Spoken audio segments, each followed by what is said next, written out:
Oke.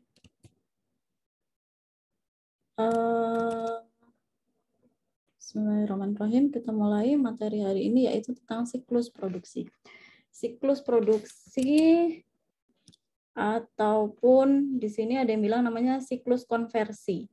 Siklus konversi.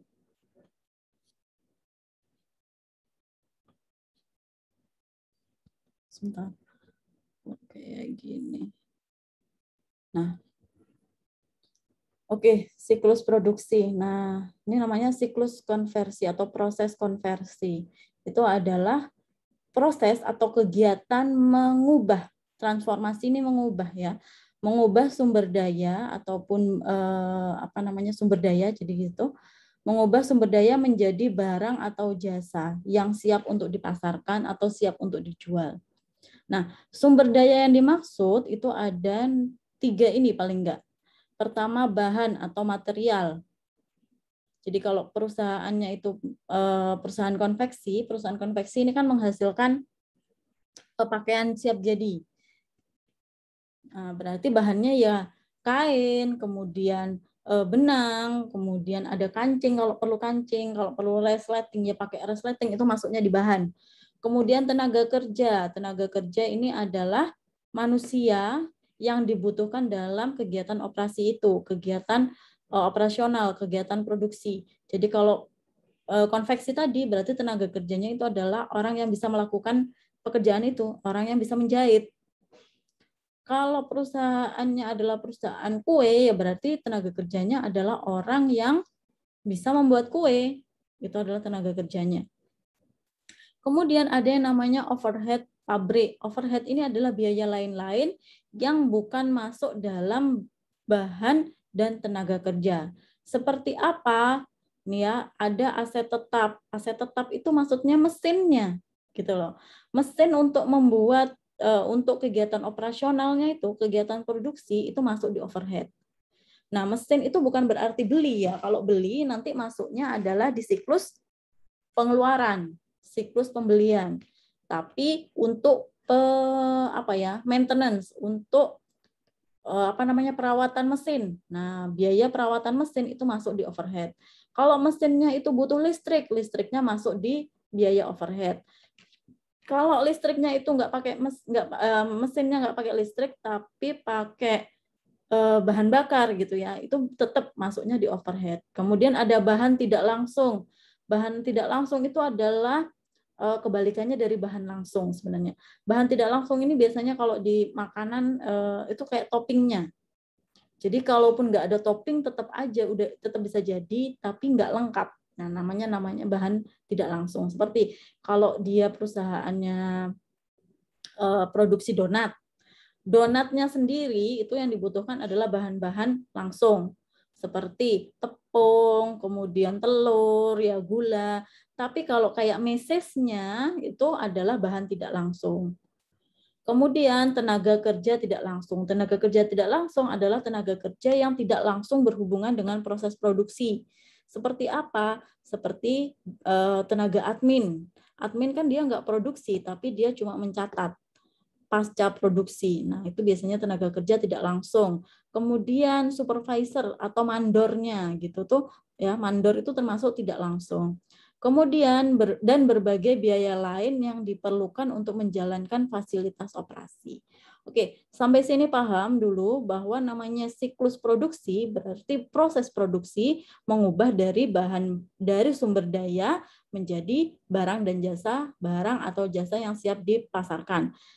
Sumber dayanya itu ini tadi, bahan, tenaga kerja, dan overhead. Oke, bisa dipahami? Halo? Bisa, Bu. Bisa ya. Kalau penjelasan saya terlalu cepat, kalian bilang, izin Bu, penjelasannya terlalu cepat, mohon diulangi di bagian yang saya bingung. Bagian bingungnya di mana, Mbak? Ini Bu, overhead ini maksudnya apa? Misalnya kayak gitu. Jadi nanti saya tahu, bagian ini penjelasan saya kurang bisa dipahami. Saya akan mencari kata-kata lain yang mungkin bisa lebih masuk ke kalian. Oke? Selanjutnya, perusahaan harus memiliki sistem untuk menangkap, ya, mengcapture, mencatat, dan meringkas serta melamporkan semua aktivitas produksi. Ya, kalau produksinya itu kayak tadi donat gitu ya, berarti dari mulai nimbang bahan, kemudian, nah itu harus jelas dibikin rute-rutenya, harus jelas dibikin fase-fasenya. Jadi kalau apa namanya, konveksi tadi, di sini adalah bagian prototype, jadi contoh baju gitu ya, contoh bajunya. Kemudian contoh baju ini nanti yang bekerja adalah bagian research and development. Mereka itu akan melihat bahwa di pasar itu butuh baju yang kayak gimana lagi.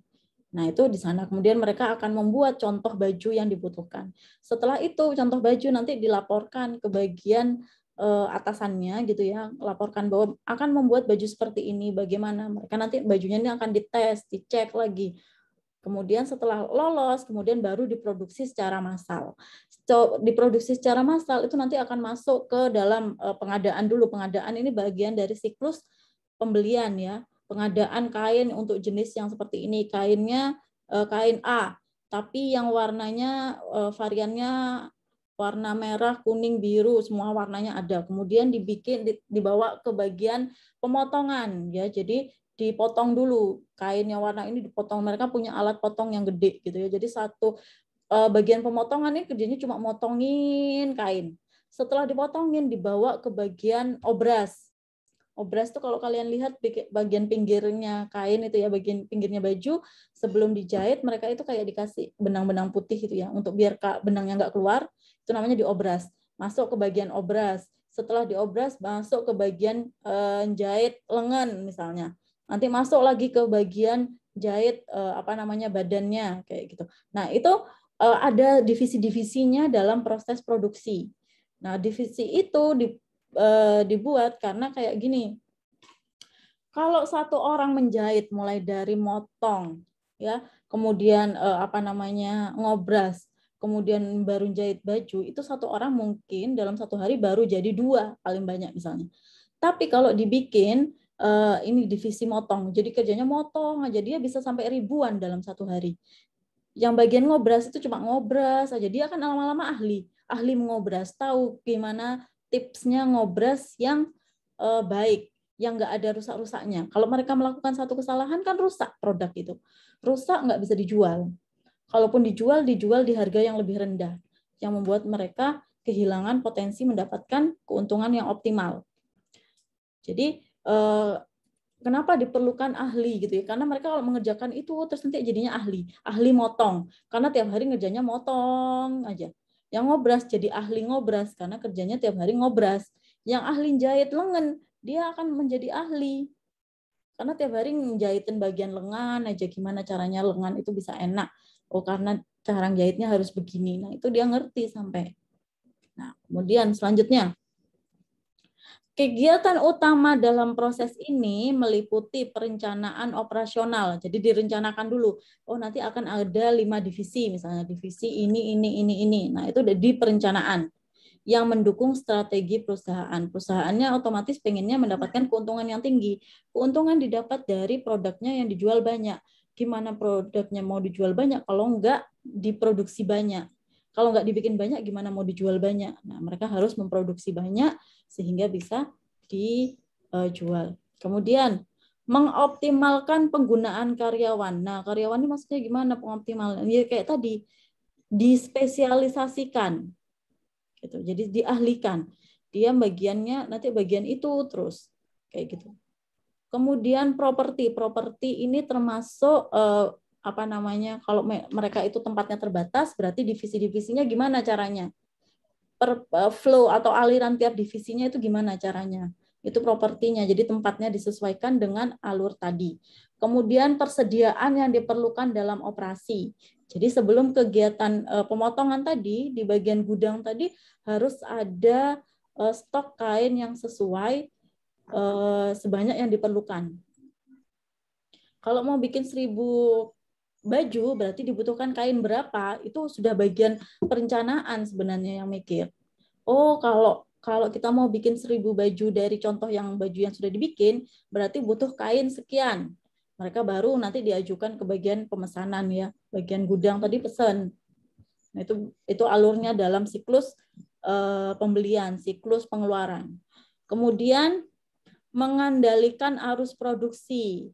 Mengendalikan arus produksi, bagaimana caranya biar hasil produksinya nggak terlalu berlebihan, tapi di gudang juga nggak kebanyakan produksi, tapi tetap mampu memenuhi kebutuhan permintaan dari konsumen. Kemudian memastikan kualitas, tetap harus ada namanya kualitas kontrol. Kalau ada kesalahan jahit misalnya, ya berarti nanti itu produk cacat. Produk cacat harganya harus dipisahkan dari produk yang kualitasnya baik. Kemudian menyiapkan akuntansi biaya dan catatan akuntansi keuangan. Nah, ini yang dilakukan dalam kegiatan produksi yang harus diperhatikan dalam kegiatan produksi. Kemudian hal itu tadi semua dianggap sebagai kegiatan rutin, proses rutin di sebagian besar perusahaan karena banyaknya transaksi yang dihadapi setiap hari. Jadi ya itu memang harus dilakukan tiap hari. Berarti nanti ada bagian yang memikirkan mau produksi apa, mau produksi apa. Ini ada bagian perencanaan, dia kerjanya tiap hari ya perencanaan terus kayak gitu. Kemudian pengoptimalan penggunaan karyawan. Nanti ini berarti bagian sumber daya manusianya. Itu. Kemudian ada bagian khusus yang memastikan bahwa mesin ini bekerja dengan baik. Berarti ada bagian dari perawatan gitu ya, bagian kontrol dari mesin. Mereka biasanya teknisi-teknisi mesin gitu ya. Kemudian ada bagian gudang, bagian produksi. Nah, ini. Kemudian meskipun ada banyak perusahaan yang bukan perusahaan manufaktur, jadi ada perusahaan jasa dan perusahaan dagang. Perusahaan manufaktur ini ya itu ya perusahaan tadi ya, ada perusahaan jasa, perusahaan dagang, tapi kebanyakan perusahaan melakukan semacam aktivitas produktif. Jadi walaupun perusahaan jasa, ketika dia itu menjalankan proses untuk pengadaan jasanya, itu tetap namanya proses produksi.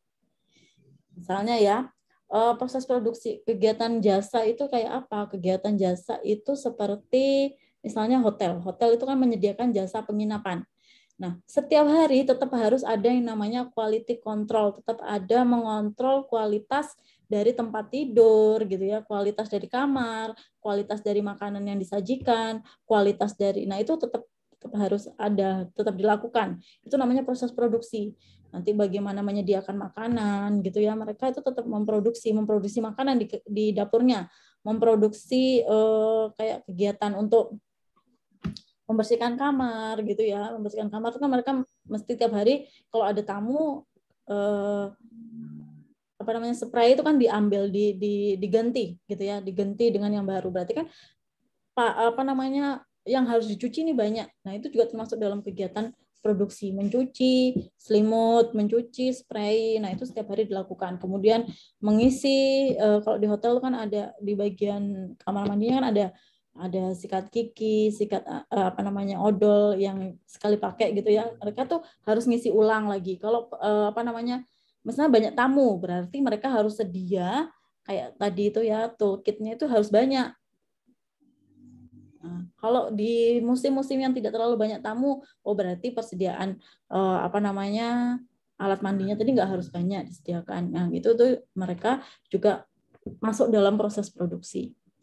Di sini misalnya bahkan dalam organisasi jasa seperti jasa firma profesional, firma ini biasanya kayak jasa konsultasi hukum gitu ya. Ketika mereka menerima klien itu juga namanya proses produksi. Dan organisasi perawatan kesehatan ya kayak rumah sakit, tetap aja ada namanya proses produksinya. Proses mengubah sumber daya menjadi jasa dianggap sebagai aktivitas konversi atau aktivitas produksi. Oleh karena itu, apakah perusahaan tersebut menjalankan bisnis untuk memproduksi mobil? Ini misalnya contoh ya, produksi mobil, ataukah membangun rumah, ataukah merawat pasien di rumah sakit, atau memberikan layanan konsultasi, itu semua adalah aktivitas produksi. Gitu ya. Terjadinya bisnis. Nah, ini untuk anunya, untuk pencatatannya. Kelihatan enggak? Kelihatan atau enggak? Kelihatan, Bu. Kelihatan ya. Jadi kalau yang atas ini kemarin ini revenue ya. Revenue itu pendapatan. Pendapatan itu didapat dari sales. Sales itu penjualan. Kalau penjualannya besar nanti sebagai akan mendapat di sini pendapatan. Kalaupun ada pengembalian pendapatan semuanya masuk di sini. Kemudian ini expenditure. Expenditure itu pembelian. Ya. Jadi ini proses siklus pengeluaran itu untuk membeli bahan baku gitu ya, bahan baku itu membeli bahan baku, kemudian membeli ini aset tetap, membeli mesin, itu masuknya di dalam siklus pengeluaran. Kemudian large volume periodic payroll transaction. Payroll ini juga sebenarnya sendiri harusnya payroll ini. Payroll itu gaji. Jadi penggajian itu masuk di siklus sendiri. Jadi ada siklus, kemarin kita kan ada 5 siklus ya, siklus pengeluaran, siklus pendapatan, siklus pengeluaran, siklus produksi, kemudian ada 2 lagi siklus penggajian gitu ya, sama satu lagi saya lupa siklus apa itu namanya. Nanti saya carikan. Jadi itu ada 5 siklus, kemudian itu harus dicatat, dicatat di dalam neraca lajur ya, dalam jurnal, kemudian sebagai bentuk sistem pengontrolan gitu ya. Oke.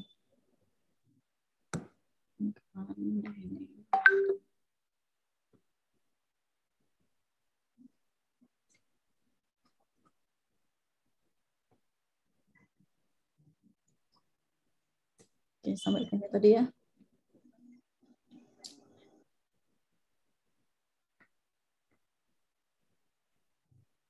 Ini adalah gambaran umum dari proses produksi. Jadi kalau perusahaan, jadi ada beberapa jenis sebenarnya perusahaan proses produksi itu ya. Ada proses produksi yang berdasarkan pesanan. Ada yang proses produksi berdasarkan perkiraan. Perkiraan, jadi perkiraan nanti apa namanya bulan ini akan banyak pesanan gitu ya, akan banyak pembelian, dia akan memproduksi. Kalau berdasarkan order atau pesanan ya mereka pesan, saya pesan 10 ya dibikinkan 10 kayak gitu tuh. Atau saya biasanya bulan Desember nih pembelian banyak gitu ya, penjualan akan meningkat. Berarti kita harus sedia. Nah, itu forecast. Nah, kemudian ini diproduksi nanti akan masuk ke dalam logistiknya gitu ya. Logistik ini penyimpanan, baik itu penyimpanan bahan baku maupun hasil produksi, bahan jadinya gitu ya. Kemudian nanti ada laporan. Jadi intinya dalam proses produksi itu seperti ini. Jadi dari hasil pesanan ataupun perkiraan, kemudian diproduksi, produksi nanti dimasukkan menjadi logistik, kemudian baru dilaporkan. Ini ya. Proses produksi ataupun proses konversi itu dimulai ketika perusahaan menyadari kebutuhan untuk melakukan produksi. Kebutuhannya didasarkan apa gitu ya? Kalau di sini ada 2 cara. Yang pertama berdasarkan pesanan. Jadi ada yang mesen. Kemudian yang kedua itu berdasarkan peramalan. Ya. Jadi yang pertama itu berdasarkan pesanan. Jadi tergantung jenis usahanya. Kalau perusahaan usahanya itu berdasarkan pesanan, ya mereka akan produksi berdasarkan pesanan. Kalau usahanya itu adalah pokoknya bikin gitu, nanti lihat aja pesanannya gimana, penjualannya gimana, itu nanti pakainya peramalan. Bisa dibayangkan nggak bedanya pesanan sama peramalan? Bisa, Bu. Bisa ya. Oke. Kalau biasanya catering itu pesanan. Jadi pesan berapa porsi baru dibikinkan sebanyak itu.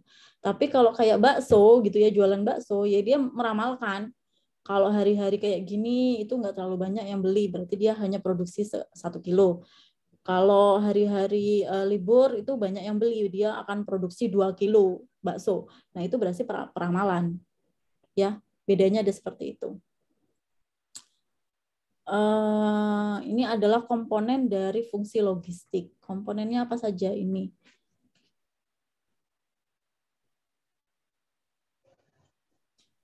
Jadi ada perencanaan, ada pengelolaan sumber daya, kemudian baru operasi atau produksi. Nah, perencanaan untuk produksi itu ada yang bagian namanya research and development. Kemudian ada yang namanya penganggaran. Jadi dianggarkan. Kita mau produksi berapa, berarti kita butuh anggaran berapa gitu ya. Kemudian engineering ini rekayasa, scheduling itu penjadwalan. Berarti di bawahnya ada penjelasannya dalam bahasa Indonesia. Ini mungkin tabelnya dalam bahasa Inggris saja, nggak apa-apa. Kemudian untuk pengelolaan ini ada bagian perawatan dan pengendalian, ini untuk mesinnya, jadi perlu perawatan dan pengendalian. Kemudian pengelolaan sumber daya manusianya, kemudian untuk penyimpanan atau inventory, ya, kontrol terhadap inventory. Jadi kalau yang kemarin ya purchasing, receiving, storing itu sudah masuk di bagian siklus pembelian. Jadi membeli barang, kemudian menerima barang di gudang, kemudian menyimpan di gudang, itu sudah bagian dari siklus pembelian. Jadi nanti yang dibahas di sini hanya di bagian routing, warehousing, sama shipping. Oke. Kita masuk ke perencanaan ya. Nah, di perencanaan ini adalah sebagai dasar gitu ya, dasar untuk proses produksinya.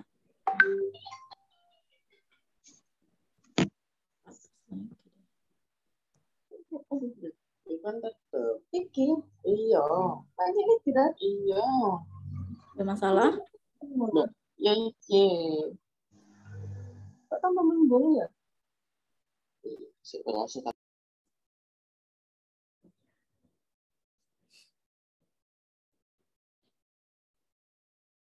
Ini tadi sudah ya. Sekarang ini perencanaan. Perencanaan ini berarti merencanakan proses produksi gitu ya. Ini berkaitan dengan menentukan produk apa yang akan diproduksi. Jadi ya produk apa. Kemudian berapa banyak yang akan diproduksi. Ini bagian perencanaan yang memikirkan. Kemudian sumber daya apa saja yang harus tersedia. Jadi kalau mau bikin baju A, misalnya di perusahaan konveksi, itu butuh kain rayon. Di gudang ada nggak kain rayon? Berarti perlu beli. Nah ini sumber daya yang harus tersedia. Kemudian waktu yang dibutuhkan. Berapa waktu yang dibutuhkan? Ini bukan waktu apa. Saya perbaiki dulu. Jadi bagian perencanaan itu merencanakan apa yang mau diproduksi, berapa banyak gitu ya. Kemudian butuh apa saja, kemudian berapa lama. Itu bagian perencanaan. Hal ini didukung oleh upaya penelitian dan pengembangan. Tadi ya research and development. Jadi kita tahu apa yang mau diproduksi, berapa banyak yang diproduksi, terus apa saja yang harus tersedia, itu bagian research and development. Riset, penelitian dan pengembangan. Ini risk product. Jadi kok bisa namanya perusahaan kayak Samsung itu produksi HP lipat gitu ya. Kalau anak saya bilangnya HP lipat. Ya itu sudah melalui proses produksi. Untuk bisa membuat HP lipat ini berarti butuh butuh bahan baku apa? Butuh chipset apa? Nah, itu sudah bagian research and development yang mikir. Kemudian diproduksi berapa banyak? Ini bagian riset pasar. Kira-kira nanti berarti pakai forecast, pakai peramalan. Berapa banyak orang yang akan beli HP lipat ini? Kayak gitu. Kemudian ada yang namanya bagian penganggaran modal, sehingga untuk bisa menghasilkan yang direncanakan oleh bagian perencanaan ini butuh modal berapa banyak, butuh uang berapa. Gitu. Kemudian ada rekayasa dan bagian penjadwalan. Kita bahas satu-satu. Bagian penelitian dan pengembangan itu fokus pada peningkatan produk. Nah, tadi saya bilang contohnya kayak Samsung bikin HP lipat yang separuh, HP lipat yang kayak tab gitu jadinya ya. Kemudian upaya itu melibatkan penyelidikan dan pengembangan produk dan metode baru yang inovatif untuk menghasilkan produk tersebut. Departemen Penelitian dan Pengembangan juga dapat melakukan studi untuk menentukan bagian mana yang harus diproduksi dan bagian mana yang bisa dibeli. Jadi ceritanya sebenarnya nggak semua bagian atau partnya dari suatu produk itu semuanya beli, semuanya dibikin gitu ya. Enggak semuanya seperti itu. Jadi kalau kita lihat mobil, ya, mobil itu rodanya nggak bikin sendiri, mereka rodanya beli, gitu ya. Jadi mobil ini saya cuma bikin kerangkanya saja, atau mesinnya saja. Kerangkanya saya beli di perusahaan A, rodanya saya beli di perusahaan B. Itu bagian dari research and development yang mikir.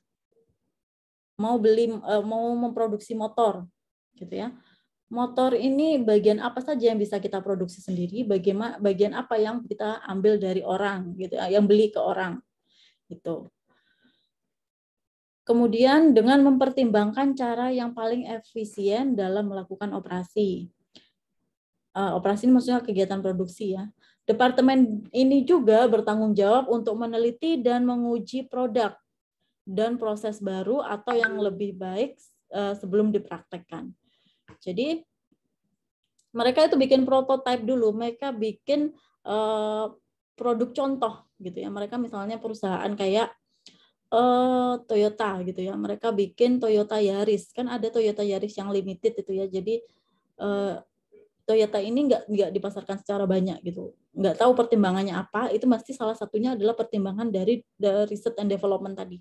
Oh, kita bikin produk Yaris tapi yang mobil Yaris gitu ya, yang hanya orang-orang tertentu saja yang bisa beli misalnya, karena mungkin keselamatannya setelah diuji coba ternyata tingkat keselamatan masih kurang aman. Nah itu biasanya kalau kurang aman ditarik lagi produk itu dari pasaran karena nanti akan merusak citra dari perusahaan. Oh, perusahaan ini kalau beli perusahaan ini, mobil di perusahaan ini nggak aman gitu ya karena tingkat kecelakaannya tinggi. Nah itu mereka nggak mau ambil resiko seperti itu, jadi biasanya ditarik.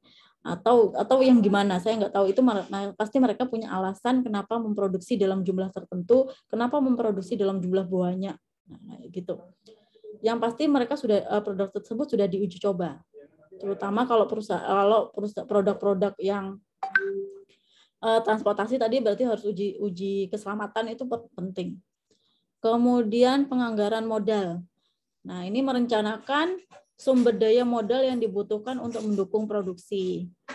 Hal ini terutama terkait dengan aset tetap. Aset tetap ini berarti mesinnya, gitu ya. Kita butuh mesin apa? Ternyata untuk memproduksi mobil yang baru itu kita butuh beli mesin baru misalnya. Nah itu mereka akan mikir mesin itu nggak murah gitu loh. Gimana caranya untuk beli mesin ini? Nanti masuknya di dalam pembelian mesin itu berarti masuk di dalam siklus pembelian. Mereka yang memikirkan dari mana mau belinya ini, maukah utang berapa lama kayak gitu. Termasuk fasilitas dan peralatan yang dibutuhkan untuk melakukan operasi seperti yang direncanakan. Kemudian sumber daya biasanya melibatkan pengeluaran uang tunai dalam jumlah besar. Jadi penganggaran modal ini terutama masalah uang. Adalah penting bagi mereka itu semua direncanakan terlebih dahulu sehingga mengamankan persetujuan yang diperlukan dan pengaturan biaya tidak menunda pelaksanaannya. Jadi jangan sampai mereka itu sebelum sudah sampai produksi ternyata terkendala uang. Jadi sebelum itu mereka sudah bikin rencana dulu, reng-rengan biaya yang dibutuhkan. Oh, ternyata kita nggak bisa jumlah produksinya 1000 karena modalnya kita terbatas. Kita cuma bisa produksi 500 misalnya. Ya nanti akan disepakati, oh cuma 500 unit saja yang bisa kita produksi. Sehingga misalnya produksi yang 500 unit ini akan menjadi produk terbatas, produk limited. Makanya kalau kalian lihat ada limited edition, itu bisa jadi proses untuk membuatnya itu susah. Kedua, bahan baku untuk membuatnya itu susah sehingga dibuat telah terbatas. Bisa jadi seperti itu. Nah, ini proses akuisisi aset tetap itu dibahas dalam siklus pengeluaran. Kita nggak bahas di sini. Kemudian rekayasa atau engineering. Ini untuk merencanakan spesifikasi produk yang diproduksi.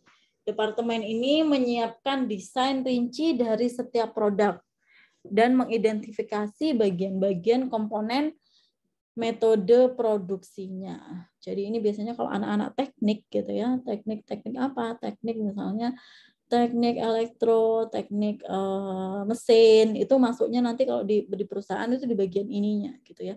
Mereka pastinya masuk di bagian produksi. Karena nggak semua orang itu ngerti mesin gitu. Kemudian bagian engineering ini akan menyiapkan 2 dokumen penting dalam proses produksi. Pertama, bill of material. Bill of material ini berarti catatan tentang bahan baku. Adalah formulir atau form yang merinci komponen suatu produk, termasuk deskripsi dan jumlah bahan dan suku cadang yang dibutuhkan. Jadi kayak spesifikasinya, speknya. Kalau kalian lihat, speknya itu apa gitu. Speknya apa saja misalnya untuk menghasilkan MacBook Air M1 gitu ya, berarti dia butuh chipset M1. Berarti dia butuh kerangka metal gitu ya. Itu catatannya di sana semua. Oh, mereka pakai layar Retina build gitu. Itu catatannya ada semua. Sehingga mereka akan menyediakan bahan baku yang dibutuhkan. Kemudian daftar operasi. Daftar operasi ini maksudnya adalah proses produksinya. Untuk menghasilkan satu produk jadi akan melewati proses produksi apa saja. Ya. Nah, peran engineering dalam proses perencanaan pada dasarnya mirip dengan menulis resep. Kayak resep itu butuh apa saja? Resep itu butuh bahan baku. Untuk menghasilkan satu porsi kue gitu. Kalau kita resep kan kue ya. Misalnya masakan ataupun kue, untuk menghasilkan satu resep itu membutuhkan resep sekian gram tepung, sekian gram gula, berapa butir telur. Nah, itu kayak resep seperti itu. Kemudian cara membuatnya. Nah, kayak itu daftar operasi. Jadi cara membuatnya itu pertama harus begini, telur tuh harus diayak tepung diayak dulu, kemudian dicampur dengan gula, baru kayak itu kan berarti adalah proses produksinya. Daftar bahan merinci semua bahan dan jumlah yang diperlukan. Daftar operasi memberikan instruksi untuk pembuatannya. Jadi kayak langkah pembuatannya itu di daftar operasi. Selanjutnya penjadwalan atau scheduling tadi ya. Penjadwalan itu merencanakan waktu untuk kegiatan produksi. Jadi di setiap fase tadi, di setiap proses tadi ada waktunya. Jadi kalau di bagian daftar operasi itu bilang bahwa untuk menghasilkan satu produk jadi gitu ya, itu harus melewati proses A, B, C, D. A itu berapa lama diproses, di B itu berapa lama, di C berapa lama, D berapa lama. Itu di bagian penjadwalan. Kemudian nanti hubungannya adalah dengan tenaga kerja, kemudian ini meminimalkan waktu menganggur. Jadi kalau nungguin misalnya ngecat itu butuh waktu, ngecatnya sendiri sih 15 menit, tapi untuk mengeringkan sampai bisa diproduksi di proses selanjutnya itu membutuhkan waktu 1 jam. Nah, kalau kelamaan nunggu cuma kalau bagian ngecatnya ya, ngecat 15 menit habis itu nunggu 1 jam. Itu kan berarti banyak tenaga kerja yang terbuang ya, waktunya untuk mengerjakan itu terbuang. Nah, itu gimana caranya meminimalkan waktu menganggur ini masuk di dalam scheduling. Berarti orangnya ini sambil nunggu nanti mengerjakan yang ini gitu. Nah, itu di bagian schedule. Sampai sini ada yang ditanyakan? Saya sudah ngomongnya agak banyak sebentar ya. Saya pause dulu, saya mau minum.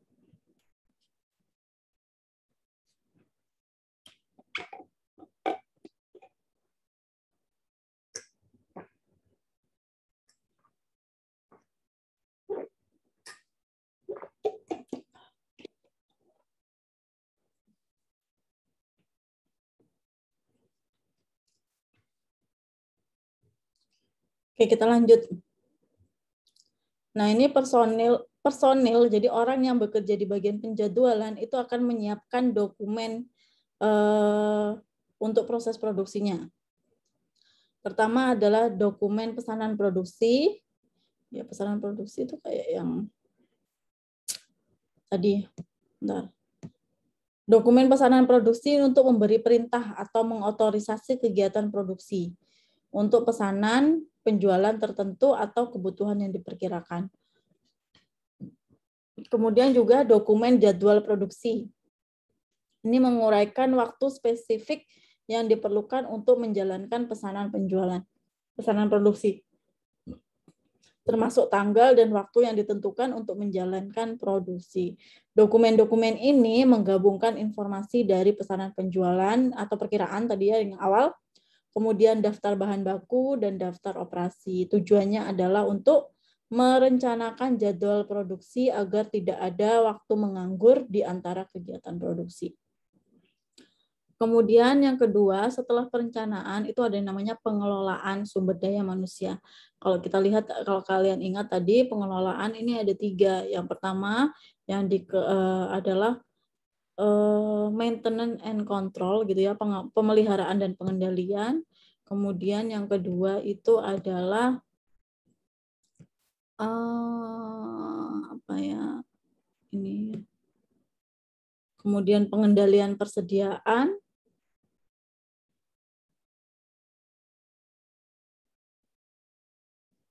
Sih tadi kok saya lupa. Oh, bagian human resource. Nah, ini sumber daya manusia. Jadi di dalam pengelolaan ini mereka pertama mengelola mesinnya dulu. Gimana caranya mengelola mesin gitu ya, mengelola aset tetap itu dengan pemeliharaan dan pengendalian. Kemudian selain itu juga mengelola manusianya. Nah, ini bagian mengelola sumber daya manusia. Ini bertanggung jawab untuk mengelola penempatan dan pengembangan personel ataupun tenaga yang cukup berkualitas, ya. Jadi yang bisa pakai mesinnya, yang bisa memproduksi. Nah, itu. Ini termasuk mempekerjakan dan melatih pekerja serta memelihara catatan kinerja mereka. Jadi kalau kinerjanya bagus, pinginnya itu kinerjanya bagus terus. Gimana caranya dipelihara biar kinerjanya bagus terus. Kemudian di bagian lain akan membahas secara rinci, tapi di bagian ini hanya membahas tentang tenaga kerja yang berhubungan langsung dengan proses produksi. Ya, sumber daya manusia yang optimal untuk mendukung produksi. Berarti sumber daya manusia yang hubungannya dengan proses produksi saja biasanya itu adalah bagian dari tenaga kerja buruh biasanya. Kalau kalian lihat di pabrik itu yang bagian kalau pabrik rokok biasanya pabrik rokok yang ada di dekat sini kan yang ngelintingi rokoknya. Nah, itulah sumber daya manusia yang berhubungan langsung dengan proses produksi. Terus kalau di memproduksi bikin rumah, ya kulinya itu tadi itu yang langsung berhubungan dengan proses produksi. Nah, manajer atau supervisor, penyelia ini supervisor itu harus ditempatkan untuk mengawasi proses produksi di berbagai stasiun kerja. Stasiun itu maksudnya kayak gimana? Jadi ada bagian pemotongan, bagian penjahitan, itu namanya stasiun kerja. Jadi pusat-pusat pekerjaannya. Pabrik atau lokasi gitu ya. Pekerja lini harus ditempatkan secara efektif untuk menangani produksi di berbagai area ini. Nah, ini kerjaannya dari bagian sumber daya manusia. Memilih orang yang tepat itu punya kemampuan yang dibutuhkan, punya kemampuan emosi yang dibutuhkan yang sesuai di posisi yang tepat. Itu kerjaannya dari sumber daya manusia. Personel sumber daya manusia harus sering bekerja sama dengan yang bertanggung jawab di bagian penjadwalan. Karena ada tadi penjadwalan personil. Ya, untuk memastikan bahwa sumber daya manusia yang memadai tersedia. Kemudian kehati-hatian juga harus diberikan dalam mempersiapkan dan mengumpulkan waktu kerja. Jadi pegawai A, buruh A gitu ya, pegawai pabrik A itu kerjanya 8 jam. Jadi harus pas itu 8 jam, nanti akan dibayar 8 jam. Untuk ngeceknya itu dari mana? Dari cek log ya, cek log masuk, cek log keluar. Oh, dia beneran kerjanya 8 jam. Gitu. Nah, tapi pada saat bekerja dia kerjanya beneran atau enggak. Nah, ini tugasnya dari supervisor. Ayo, apa namanya? Jangan ngerokok-rokok tok gitu, jangan ngobrol-ngobrol tok, kerjanya yang benar. Nah, itu kerjanya bagian supervisor tadi.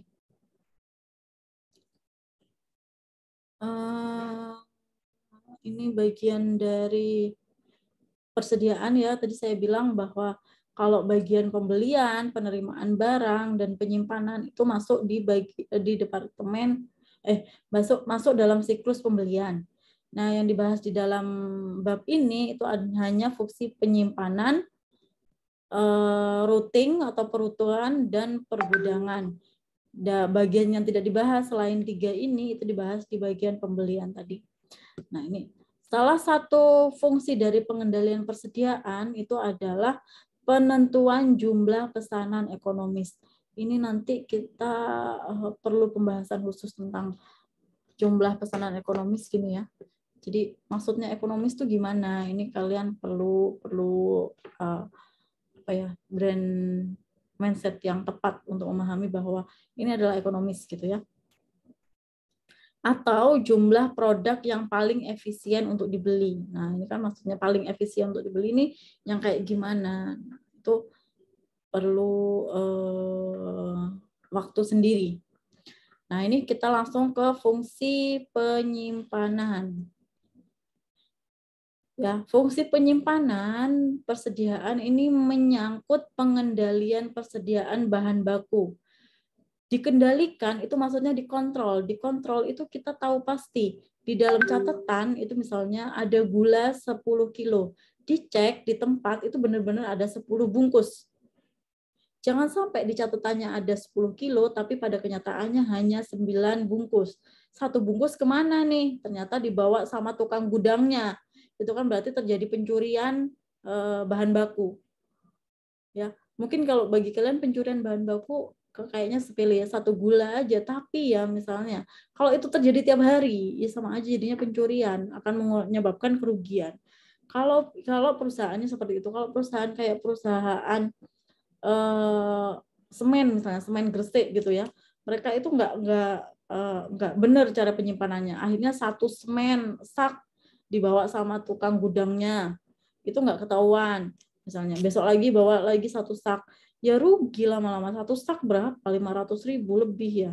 Berapa harganya? 50. Saya nggak tahu, pokoknya kan lumayan satu saknya itu. Kayak gitu.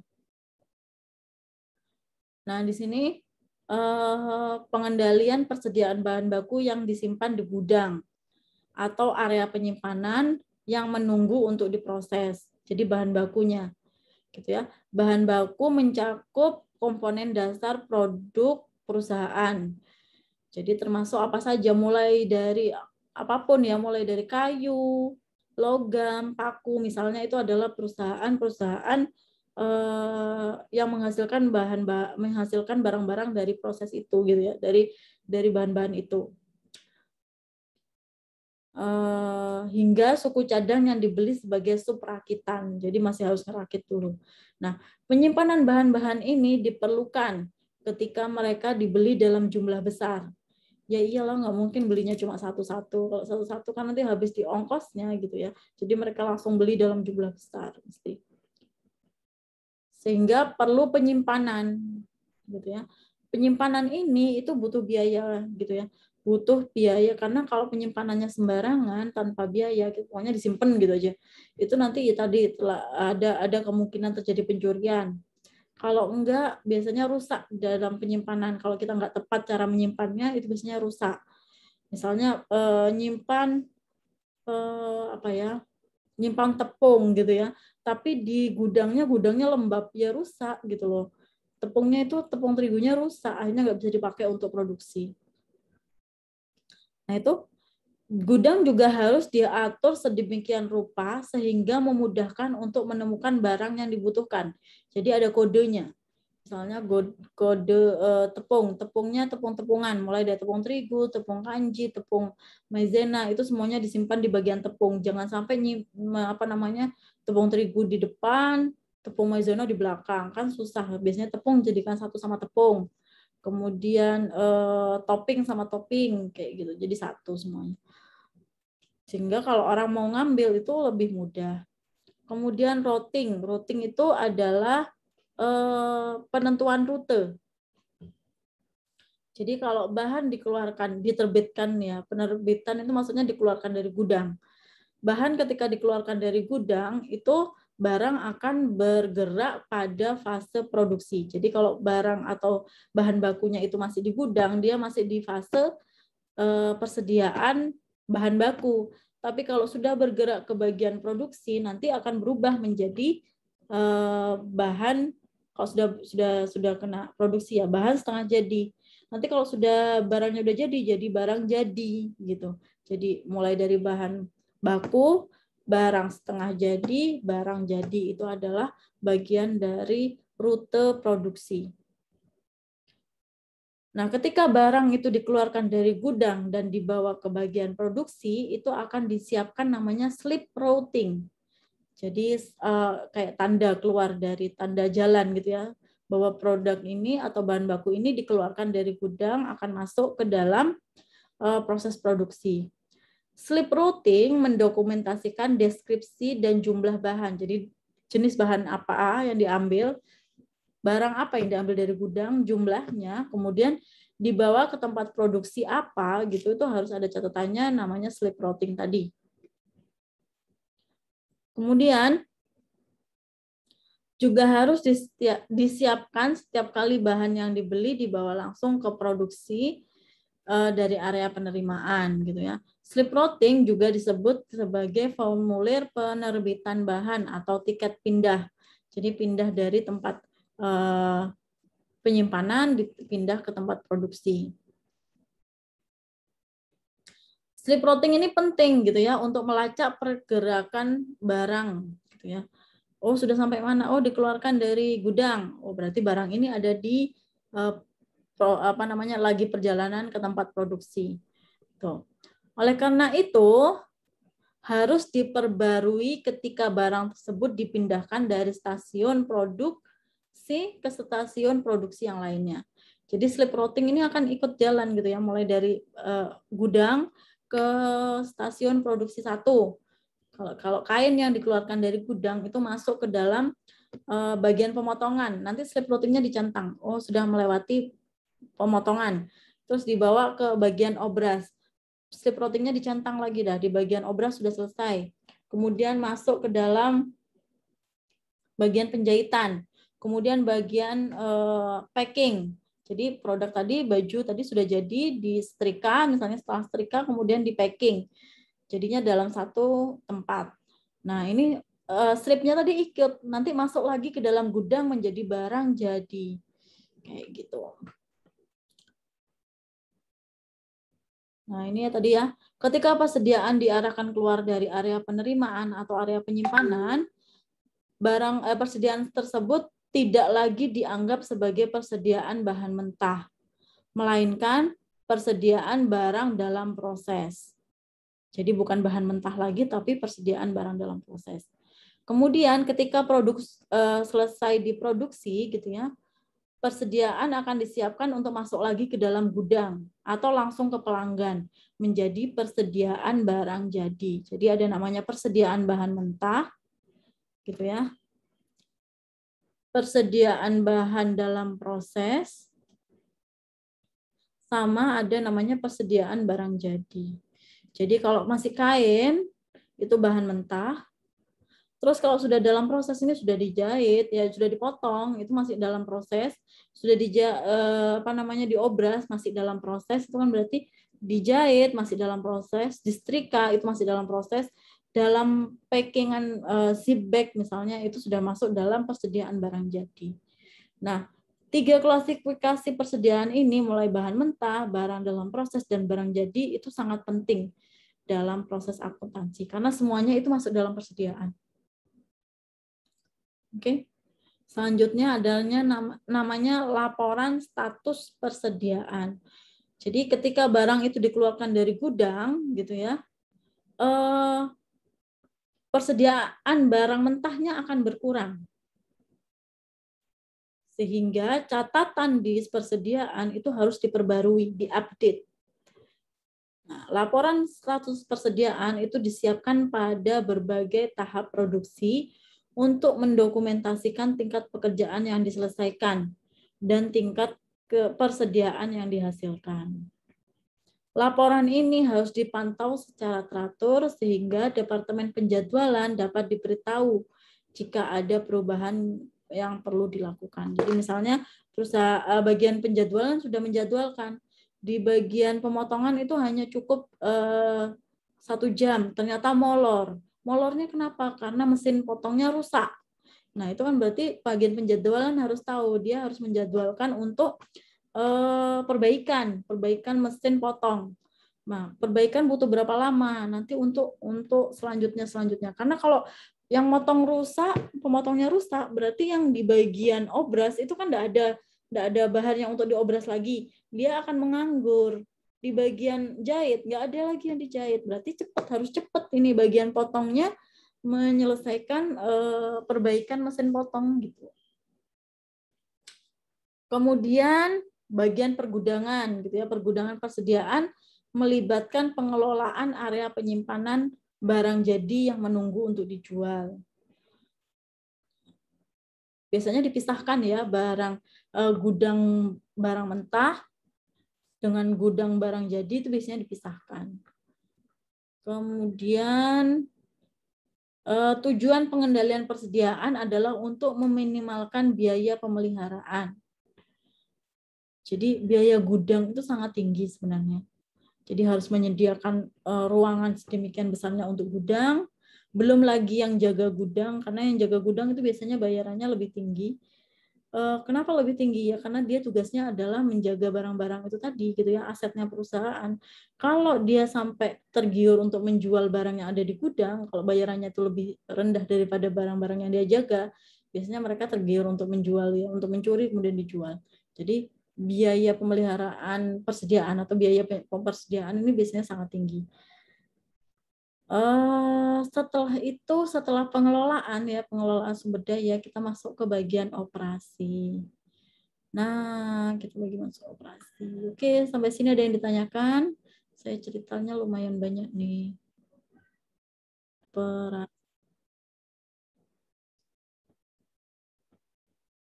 Oke.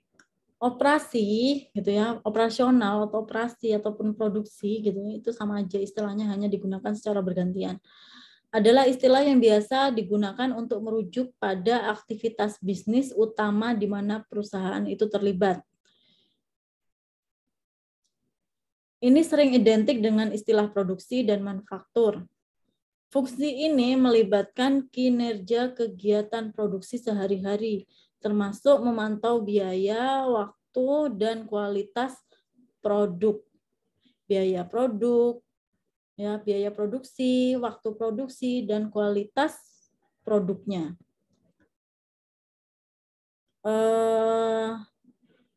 Tergantung pada ukuran perusahaan dan keragaman penawaran produknya, operasi dapat dilakukan dalam beberapa metode. Jadi tergantung dari ukuran size perusahaannya. Kalau perusahaannya sudah besar, dia mainnya besar. Tapi kalau perusahaan usaha kayak UMKM ya, UMKM itu kan usaha mikro, kecil dan menengah. Berarti ukurannya masih kecil gitu ya. Di sini mulai dari pemrosesan produk homogen yang berkelanjutan. Produk homogen yang berkelanjutan itu kayak apa gitu ya?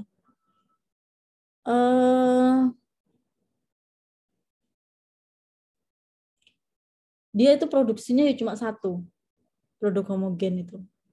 Kalau pemrosesan bat itu berarti setiap bat berisi produk yang homogen, tetapi setiap bat belum tentu jenis produk yang sama. Jadi kalau homogen itu ya cuma satu aja. Misalnya bikin donat ya bikin donat aja gitu. Tapi kalau proses bat itu kayak gini. Kalian kalau lihat ada perusahaan kayak Indofood gitu ya. Indofood itu mereka juga produksi tepung Bogasari. Nah, mereka itu tepung itu kenapa mereka butuh gitu ya? Karena tepung itu juga bisa untuk proses bikin Indofood itu bikin Indomie gitu ya. Indominya mereka pakai tepung. ya berarti nanti dari divisinya yang menghasilkan tepung itu nanti menjadi bahan baku di divisi mie, gitu ya. Divisi tepung tadi itu juga dijual ke pasaran gitu loh. Tepung itu ada yang tepung Bogasari itu juga dijual ke pasaran, segitiga biru, kunci biru itu kan ada. Tapi menjadi bahan baku juga di divisi mie. Kemudian Indofood juga ada snack-snacknya yang dihasilkan. Nah itu juga masuk ke sana tepungnya. Nah itu proses bat gitu ya. Pemrosesan bat, di mana setiap bat itu berisi produk yang homogen. Ya, setiap yang dihasilkan dia produknya sama, gitu ya. Tapi belum tentu jenisnya produknya sama. Kemudian ada yang ketiga itu pemrosesan berdasarkan pesanan. Pesanan itu berarti custom. Custom itu ya pasti nggak sama tiap produksi, karena setiap orang pesannya beda-beda. Ada yang pesannya besar, ya berarti dia akan produksi besar. Ada yang pesannya kecil, dia produksi kecil. Ada yang pesannya pakai warna pink, ya dia produksinya pakai warna pink. Sesuai dengan pesanan. Oke, bisa dilanjutkan? Jadi misalnya kayak gini, homogen ya. Kalau produksi mebelnya itu produksi meja, produksi lemari, dia produksi lemari terus tidak pernah berubah. Atau yang kedua pemrosesan bat, berarti dia hari ini kita produksi kursi, berarti dia bikin kursi tok hari ini. Besok lagi produksi lemari tok kayak gitu.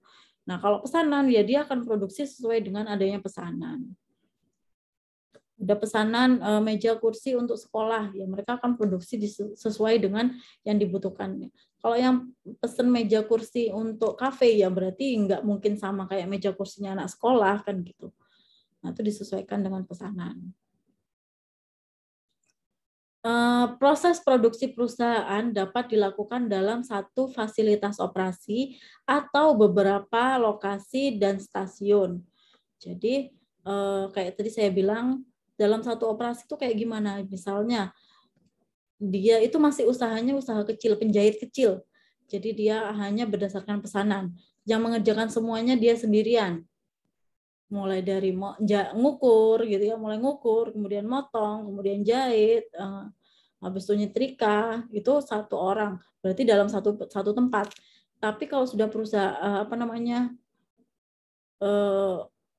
udah nggak mikro lagi, udah perusahaan gede gitu ya, perusahaan besar, dia akan butuh tempat yang berbeda-beda, tempat untuk penyimpanan kain sendiri, kemudian bagian potong satu lokasi, kemudian sebelahnya ada bagian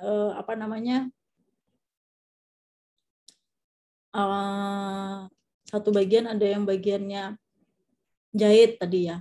Sebentar, saya pernah lihat deh.